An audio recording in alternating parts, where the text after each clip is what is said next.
The life of Balthasar Neumann as told by ya boy Hussein. Let's get right into it. During the 18th century in Central Europe, the field of architecture took the stage along with many other arts. One man who was at the center of these success, was Balthasar Neumann. Known for his Baroque style, he worked for the powerful Schönborn family, which provided him with limited ways to display his talents. Neumann was born in January 1687 at Erlau in Bohemia. In 1714, he enlisted in the palace guards at Wurzburg as a lieutenant of artillery. He served in the imperial forces in the Belgrade campaign of 1717 as a military engineer.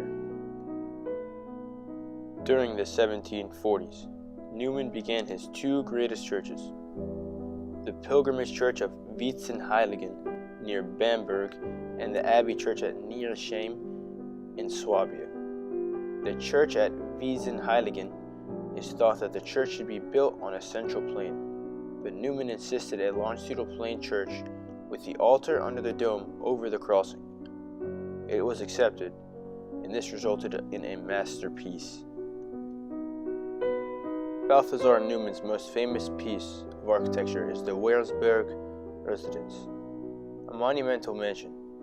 Neumann, however, received advice from many patrons in creating this gargantuan building. He combined his ideas with those of others. This collaboration resulted in a huge building complex. Through this project, Neumann's greatest gift was revealed: the manipulation of dynamic space. A single flight of stairs leads from the ground floor to the landing, where two flights then lead up and back to the main floor. In this huge space, for the ceiling is unsupported by columns, the visitor is only aware of the size of the stairway hall. Along with his architectural achievements, Neumann pursued other activities such as developing a fresh water supply for the city of Wurzburg in 1730, building both a mirror and glass factory in 1733, and he taught civil and military engineering at the University of Wurzburg. I say we just take a second to look and admire this man's beautiful work. Enjoy.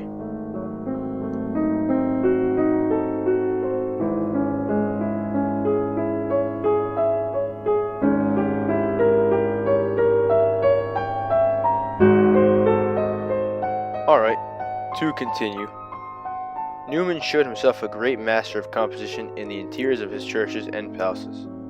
The walls and columns in his buildings are diminished, disguised, or opened up to create startling and often playful effects, while nevertheless retaining a sense of symmetry and harmony.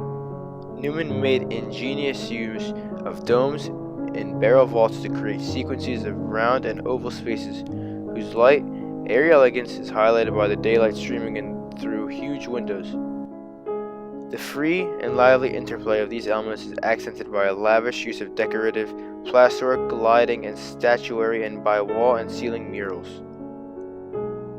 The Bohemian-born architect found his beginnings training and working in a foundry, and also learned about hydraulics and techniques of fireworks displays.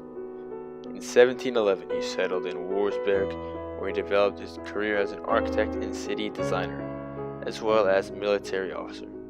This coupling of professions occurred often at the time because military training included surveying and drawing, geometry, and mathematics, disciplines basic to the practice of architecture. Neumann was lucky to deal with the eccentric leaders of the hierarchy of the Holy Roman Empire and major patrons of the arts. As all lives inevitably end, he died in Wurzburg on August 19, 1753. And is buried at Marienkapelle there. But he left a legacy to be remembered. What a trooper he was. What a legacy he had. God bless. Life is all